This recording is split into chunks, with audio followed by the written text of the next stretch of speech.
to Search the Scriptures. Today we are on study number 12 in 2 Samuel. And today we'll be covering 2 Samuel chapter 18 and the first 8 verses of chapter number 19. I'm going to try to answer two different questions here. The first one, what is good and what is bad about David's concern for Absalom?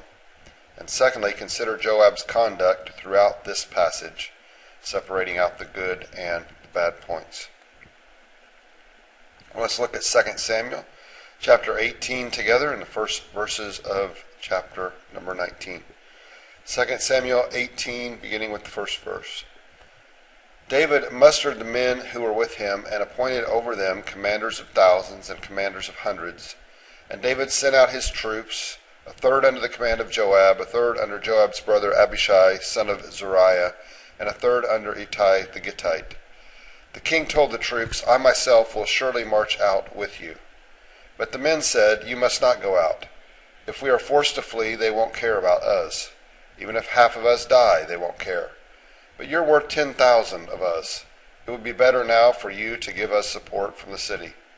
The king answered, I will do whatever seems best to you. So the king stood beside the gate, while all his men marched out in units of hundreds and of thousands. And the king commanded Joab, Abishai, and Ittai, be gentle with the young man Absalom for my sake. And all the troops heard the king giving orders concerning Absalom to each of the commanders. David's army marched out of the city to fight Israel, and the battle took place in the forest of Ephraim. There Israel's troops were routed by David's men, and the casualties that day were great, 20,000 men. The battle spread out over the whole countryside, and the forest swallowed up more men that day than the sword. Now Absalom happened to meet David's men. He was riding his mule, and as the mule went under the thick branches of a large oak, Absalom's hair got caught in the tree. He was left hanging in midair, while the mule he was riding kept going on. When one of the men saw what had happened, he told Joab, I just saw Absalom hanging in an oak tree. And Joab said to the man who told him this, What? You saw him? Why didn't you strike him to the ground right there? Then I would have had to give you 10 shekels of silver and a warrior's belt. But the man replied, Even if 1,000 shekels were weighed out into my hand, I'd not lay a hand on the king's son. In our hearing the king commanded you and Abishai and Ittai, protect the young man Absalom for my sake. And if I had put my life in jeopardy and nothing is hidden from the king, you would have kept your distance from me. Joab said, I'm not going to wait like this for you. So he took 3 javelins in his hand and plunged them into Absalom's heart while Absalom was still alive in the oak tree. And 10 of Joab's armor-bearers surrounded Absalom and struck him and killed him.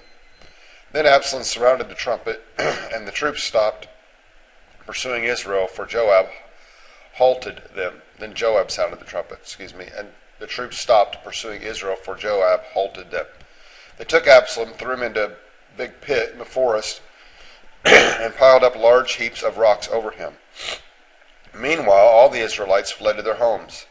During his lifetime, Absalom had taken a pillar and erected it in the king's valley as a monument to himself. For he thought, I have no son to carry on the memory of my name, and he named the pillar after himself, and it is called Absalom's monument to this day.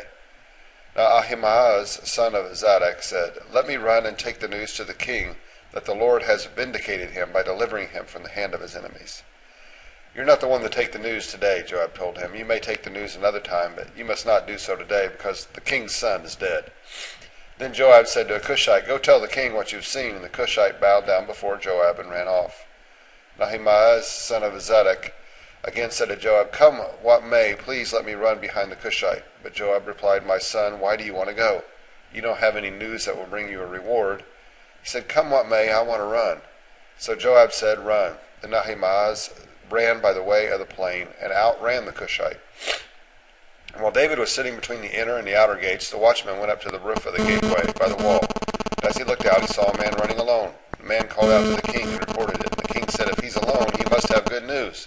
And the runner came closer and closer. Then the watchman saw another runner, and he called down to the gatekeeper, Look, another man is running alone. And the king said, He must be bringing good news too. The watchman said, It seems to me that the first one runs like Ahimaaz, son of Zadok. He's a good man, the king said. He comes with good news. Then Ahimaaz called out to the king, All is well, and he bowed down before the king with his face to the ground and said, Praise be to the Lord your God. He has delivered up those who lifted their hands against my lord the king. And the king asked, Is the young man Absalom safe? Ahimaaz answered, I saw great confusion just as Joab was about to send the king's servant and me your servant, but I don't know what it is. The king said, Stand aside and wait here. So he stepped aside and stood there. Then the Cushite arrived and said, My lord the king, hear the good news. The Lord has vindicated you today by delivering you from the hand of all who rose up against you. And the king asked the Cushite, Is the young man Absalom safe? The Cushite replied, May the enemies of my lord the king and all who rise up to harm you be like that young man. And the king was shaken. He went up to the room over the gateway and wept. As he went, he said, Oh, my son Absalom, my son Absalom, if only I had died instead of you, O Absalom, my son, my son. 2 Samuel 19. Joab was told, The king is weeping and mourning for Absalom. For the whole army, the victory that day was turned into mourning, because on that day the troops heard it said, The king is grieving for his son. And the men stole into the city that day, as men steal in who are ashamed when they flee from battle. And the king covered his face and cried aloud, O my son, O Absalom, my son, my son. Then Joab went into the house to the king and said, Today you've humiliated all your men. You've just saved your life and the lives of your sons and daughters and the lives of your wives and concubines. You love those who hate you and you hate those who love you. You've made it clear today that the commanders and their men mean nothing to you.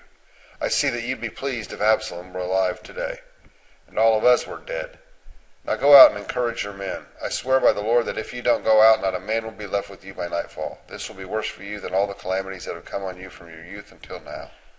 So the king got up, took a seat in the gateway when the men were told, The king is sitting in the gateway. They all came before him.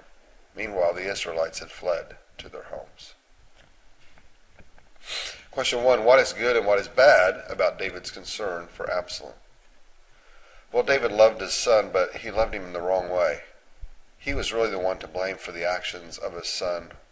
And rather than realizing that Absalom needed to reap what he had sown throughout his life, David was taking it out on those that hadn't turned against him, on those that hadn't abandoned him, that hadn't forsaken him. David preferred to love the one that was wreaking havoc rather than those that were supporting him in his life.